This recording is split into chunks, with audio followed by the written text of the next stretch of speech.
নমস্কার বন্ধুরা, আজ আমার সেন্সেশনের উপরে তৃতীয় পর্ব।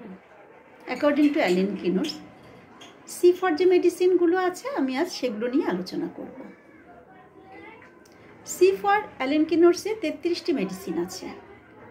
আজ আমি অল্প কিছু মেডিসিন নিয়ে আলোচনা করব, কারণ বেশি মেডিসিন নিয়ে একসাথে আলোচনা করলে মনে রাখতে অসুবিধা হবে। তো প্রথমে আসি ক্যাকটাস গ্র্যান্ডিফ্লোরাস। ক্যাকটাস গ্র্যান্ডিফ্লোরাসে কি হয়, মনে হয় যেন দেহটা একটা লোহার খাঁচার মধ্যে ঢোকানো আছে, যার ফলে প্রচণ্ড কনস্ট্রিকশন ফিল হয় এবং মনে হয় যেন লোহার তারগুলো, খাঁচার যে তার সেগুলো যেন তার দেহটাকে চেপে ধরছে। এই কনস্ট্রিকশন সেন্সেশন তার বিভিন্ন জায়গায় হয়, যেমন throat, chest, heart, Anas, uterus, vulva, সমস্ত জায়গায় একটা কনস্ট্রিকশন সেন্সেশন হয়। এছাড়াও মনে হয় যেন একটা লোহার হাত দিয়ে হার্টটাকে কেউ চেপে ধরছে আর ছাড়ছে, তাতে হার্টের যে একটা মোশন, সে মোশনে সে বাধা পাচ্ছে। এছাড়াও তার ব্যথাগুলো হয় লাইটনিং পেইন। ব্যথাগুলো আসে, শেষ হওয়ার মুহূর্তে আবার শুরু হয় এবং বর্ষা বেঁধার মতো পেইন হয়। নেক্সট আসছি আমরা ক্যালাডিয়ামে। ক্যালাডিয়ামে কি হয়, কন্টিনিউয়াস ছোটো ছোটো ঢেকুর হতে থাকে। এই ঢেকুরে তেমনভাবে উইন্ড বেরোয় না, মনে হয় যেন পেটের মধ্যে শুকনো খাবারে ভর্তি হয়ে আছে। তারপর আসি ক্যালকেরিয়া কার্ভে।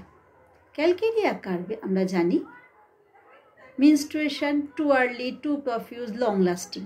মিনস্ট্রুয়েশনের সময় কি হয়, পাগুলো একদম ঠান্ডা থাকে, ভেজা থাকে, মনে হয় যেন মোজা পরা আছে, শুলেও পা সহজে গরম হয় না।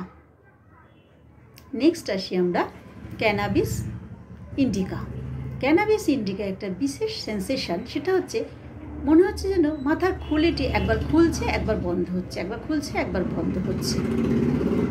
এছাড়াও পেরিনিয়ামে বা নিয়ার অফ অ্যানাস, সেখানে একটা সোয়েলিং হয়, মনে হয় যেন একটি বলের উপরে বসে আছে। Next cannabis sativa.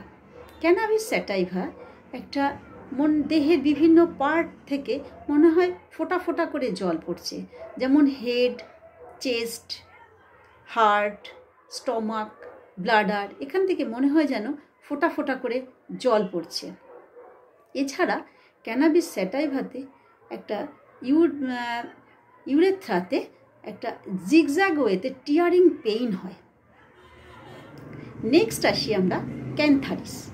ক্যান্থারিসে কি হয়, দেহের ভেতরে এবং বাইরে ভীষণ জ্বালা যন্ত্রণা থাকে, সোরনেস, ভীষণ জ্বালা যন্ত্রণা থাকে ভেতরে এবং বাইরে।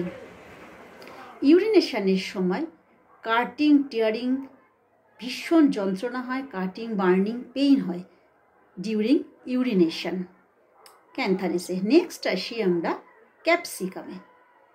ক্যাপসিকামে কি হয়, ক্যাপসিকামে গলার মধ্যে একটা জ্বালা বোধ হয়, মনে হয় যেন লঙ্কা বাটার মতো জ্বালা বোধ হয়। এই জ্বালা কিন্তু গরমে কমে না। ক্যাপসিকামে হঠাৎ একটা কাশি হয়, কাশি দিলে দেহের দূরবর্তী স্থান, যেমন কাশছে অথচ তার ব্যথা ফিল করছে হাঁটুতে, পায়ে ব্যথা ফিল করছে, এবং কাশির সময় মনে হয় যেন মাথাটা টুকরো টুকরো হয়ে ফেটে যাবে। তো এই ফিলিংসটা কিন্তু আমরা ব্রায়োনিয়াতেও পাই, কাশির সময় মাথাটা যেন ফেটে টুকরো টুকরো হয়ে যাবে। নেক্সট আসি কার্বো অ্যানিম্যালিস। কার্বো অ্যানিম্যালিসে হেডেকটা কী হয়, মনে হয় যেন ঘূর্ণিঝড় বইছে মাথায়, এবং রোগী কী করে, রাতে ঘুমের থেকে উঠে রাত্রেবেলা মাথাটা চেপে বসে থাকে, মানে মাথাটা ঘূর্ণিঝড়ে মাথাটা টুকরো টুকরো হয়ে যাবে, এই জন্য সে চেপে বসে থাকে। নেক্সট হচ্ছে খুব ভালো কাজ করে কার্বো অ্যানিম্যালিস গ্ল্যান্ডের উপরে।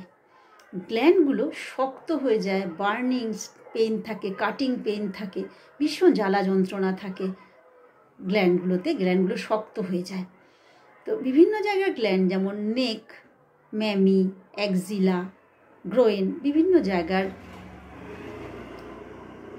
গ্ল্যান্ডগুলো শক্ত হয়ে যায়। এছাড়াও প্লুরিসিস সেরে যাওয়ার পরও বুকে একটা স্টিচিং পেইন হয় কার্বো অ্যানিমালিসে। এটা কিন্তু আমরা রেনালকুলাস বালবোসাতেও পাই। তবে বন্ধুরা, আজ এই পর্যন্ত। যদি ভালো লাগে একটা লাইক দেবেন, শেয়ার করে দেবেন। Thank you.